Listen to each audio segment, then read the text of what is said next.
Welcome back, everybody. We're diving back into Ashtar's channeled message, uh, Earth's Ancient Roots and the Path to Healing for the final part of this series. It's really quite a journey.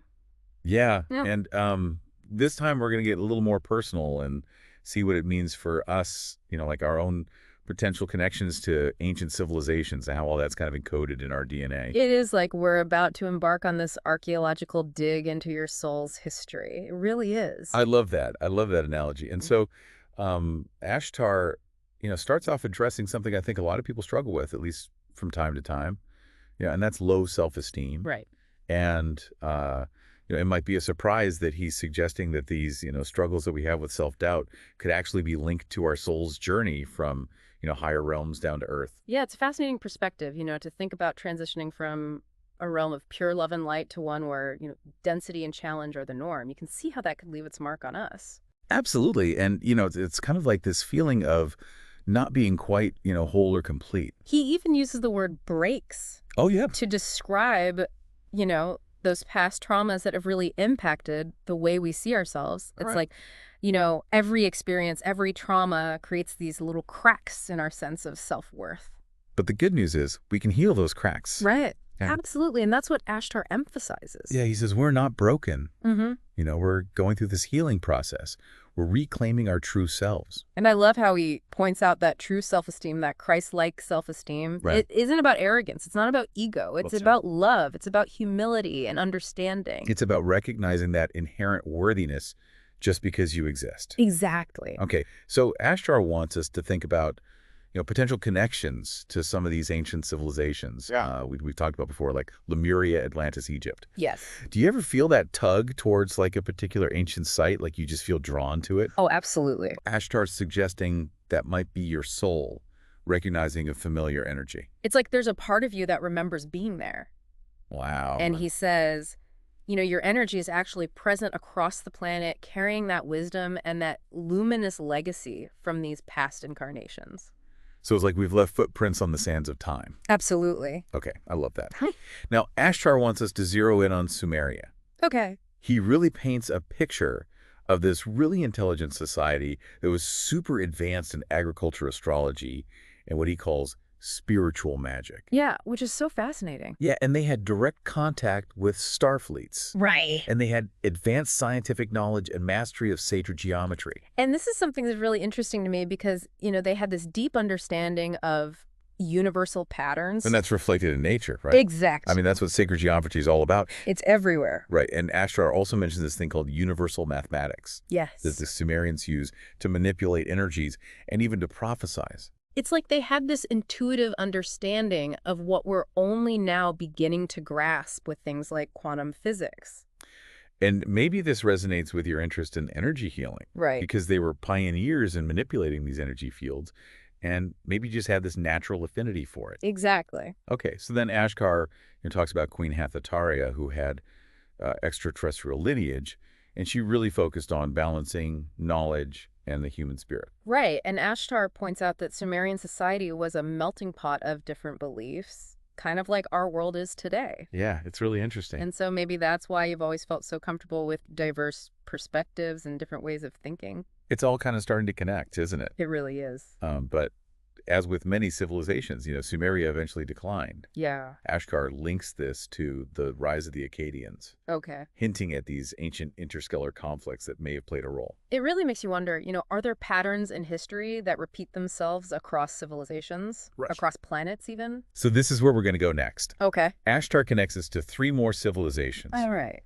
The Mayans, the Incas, and the Aztecs. Okay. And he sees them as branches of a single ancestral root within us, each with, shared themes and challenges. It's like exploring different chapters in your soul's grand adventure. First up, the Mayans. All right. Ashtar describes the Yucatan Peninsula as this place of just incredible scientific and spiritual development. Wow. He even suggests that you might have actually, been there through astral projection, Really? participated in some of these ancient rituals. That's amazing. Yeah, it's like your soul just carries the memory of these experiences. And he emphasizes their mastery of things like atomic energy, astral projection, and communication with other dimensions. Yeah. It really challenges the way we think about ancient civilizations and what they were capable of. Absolutely. And Ashtar explains how they used pyramids to anchor energies from motherships. That's fascinating to me. Yeah. It really blurs the lines between science and spirituality. Yeah, me too. But then Ashtar recounts this story of the Mayan civilization's decline. Right. And he tells us about this group that was driven by greed and power. Oh, They attempted to capture this technologically advanced ship. wow. And, I wonder, is it really fair to call it a destruction? You know what I mean? Yeah. Ashtar seems to imply that it was more of a cycle of rise and fall, Okay. and that maybe this was just part of a necessary transformation. That's an interesting point. Yeah, it really does make you think about the cyclical nature of history. Yeah. But this is where it gets kind of personal. Okay. Ashtar suggests that any lingering sadness that you might feel at 6 p.m. Really? could actually be a collective memory of this traumatic event. Wow. It's as if part of you remembers witnessing this Oh, destruction. That's powerful. Yeah, and he explains it as this kind of residual soul fragmentation, but also this incredible opportunity for healing Right. and integration. For bringing those pieces back together. Right. Exactly. Now, speaking of healing, Ashtar believes that your compassionate nature might actually stem from your connection to the Incas, Oh, interesting. who are known for their focus on restoring balance. Right. And he mentions them opening portals to the inner earth into space, Wow. specifically highlighting Machu Picchu as this stellar portal. Machu Picchu holds this incredible energy. I know, I've always wanted to go. Yeah, it's amazing. And it continues to draw people from all over the world. I wouldn't be surprised if you felt drawn to visit it yourself. Yeah. But Ashtar also talks about how the Incas, despite, receiving warnings, eventually lost their way. Right. Again, emphasizing that cyclical nature of progress and decline. Yeah. He shares this really interesting story about a being that incarnated as Chief Seta Branca Okay. to restore balance and to rescue those lost souls. That's interesting. And this being later became known as Francis of Assisi, Wow. really highlighting that interconnectedness of our soul's journey. Across lifetimes. Yeah, across lifetimes. So we've covered a lot of ground today already. We have. We've explored these potential connections to these incredible civilizations and how they might be influencing, our lives even today. It's amazing. But there's so much more to uncover, Oh, good. including Ashtar's insights on your inner Earth family. Oh, I can't wait to dive into that. So we'll be back in part 2 of this deep dive to explore all of that and more. We've been on quite the journey, haven't we, through, your ancient roots. I know, right? It's mind-boggling. And who knew your soul had so much history? I know. So much. But Ashtar isn't done yet. No, he's not. Now he wants to shift our focus from our extraterrestrial family to our family here on Earth, Okay. both on the surface and within. Okay. He reminds us that we're not alone in this journey. Right. He says that even though we might feel alone, sometimes there's a whole network of people, both physically present and energetically connected, who are rooting for us. Yeah. And he encourages us to connect with loved ones and friends, our community, Right. practicing unconditional love Yes. and recognizing that we're all in this together, We are. sharing burdens and supporting each other. And then he introduces this really fascinating concept Yeah. of an inner Earth family that's preparing to connect with us surface dwellers. I don't know about you, but I find that idea so fascinating. Me too. He talks about these crystal chambers Right? used for detoxification and preparation for contact. Right. It makes you wonder, what would it be like to visit these chambers in your astral body to experience that kind of profound cleansing and realignment? Imagine being whisked away to a crystal spa in Agartha. Right. It beats that, pricey detox retreat you were considering. Definitely. And then he even hints at the possibility of, deceased relatives residing in Agartha using prepared bodies. Okay, hold on a second now. He's comparing this to the movie Avatar Right. and its themes of consciousness transfer. Right. Wild. Okay, so shifting gears a little bit. Okay. Ashtar also dives into this topic that can be a little challenging, but ultimately empowering victimhood. Oh. And he urges us to take responsibility for our lives. Yeah. Release those feelings of being, victims of circumstances or other people. While Ashtar focuses on the negative aspects of victimhood, I wonder if there's a way to reclaim the word. Oh, yeah. What if it's about acknowledging those past wounds so we can actually move forward from a place of strength? Yeah, I like that perspective. It's about owning our experiences, both the good and the bad, and recognizing that we have the power to choose how we respond. Exactly. It's about recognizing our agency and our ability to create change. Right. And Ashtar acknowledges that injustices exist, Oh, yeah, they do. but he emphasizes that, dwelling in resentment or blame only keeps us stuck in those low vibrations. Yeah, it's like choosing to rise above the negativity and operate from a higher frequency. Yeah, exactly. And he encourages us to seek justice, Yes. but to do so from a place of love Love. and what he calls crystalline truth, not hatred or violence. It's a powerful reminder that our inner state creates our outer reality. Yes, You can't manifest a world of peace if you're harboring anger and resentment within. absolutely.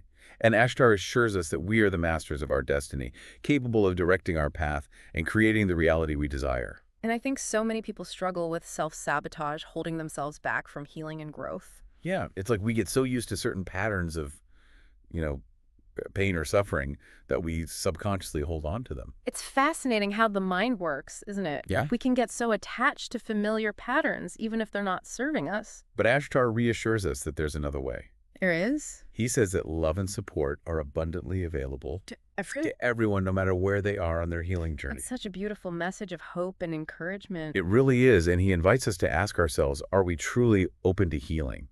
Are we willing to let go of those crutches and embrace the blessings and the liberation that are waiting for us? Ashtar also mentions the presence of astral beings that feed off negativity. Yeah. And he encourages us to declare our openness to healing and break free from their influence. It's like shining a light into the darkness and reclaiming our energy. I want to mention something Ashtar says about a book. Oh, yes. He instructs Neve and the channel to write a book called The Phases of the Transition. Okay. And in this book, he plans to, delve even deeper into this process of personal and planetary ascension.